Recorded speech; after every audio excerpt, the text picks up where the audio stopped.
मध्य प्रदेश में कुछ फैसलों को अपवाद के तौर पर छोड़ दें तो बीजेपी में बदलाव का एक और दौर देखने को मिल रहा है। पहले मंत्रिमंडल में जमे जमाए नेताओं को नजरअंदाज कर नए चेहरों को मौका मिला।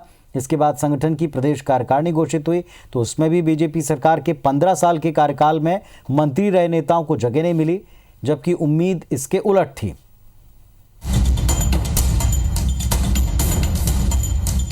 मध्य प्रदेश बीजेपी में कई सालों से काबिज नेताओं को घर बैठाने की तैयारी शुरू हो गई है। बीजेपी नेतृत्व ने बदलाव की शुरुआत कर दी थी जब पार्टी के दिग्गज दावेदारों को छोड़कर अपेक्षाकृत नए और युवा वीडी शर्मा को प्रदेश अध्यक्ष बना दिया था। वे एक बार सांसद और प्रदेश महामंत्री बनने के बाद सीधे इस पद पर पहुंचे। इसके बाद बीजेपी ने सरकार बनाई तो शिवराज सिंह चौहान के मंत्रिमंडल में भी पुराने चेहरों को दरकिनार कर नए चेहरों को अवसर दिया गया।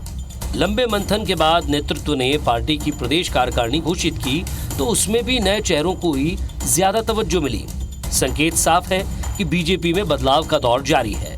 कुछ परिवर्तन हुआ है, पीढ़ी परिवर्तन, जिसको सामान्य तौर पर माननीय मुख्यमंत्री जी ने भी कहा है। तो ये इसमें नए बदलाव के साथ कार्यकर्ता सीखेगा और 23-24 की जो भारतीय जनता पार्टी की तैयारी है नगरीय निकाय चुनाव से लेकर के वो पूरी तैयारी है। उसके अलावा भी जो संगठनात्मक ढांचे को मजबूत करना है, ये इसी से होगा और जिससे भारतीय जनता पार्टी मजबूत होगी।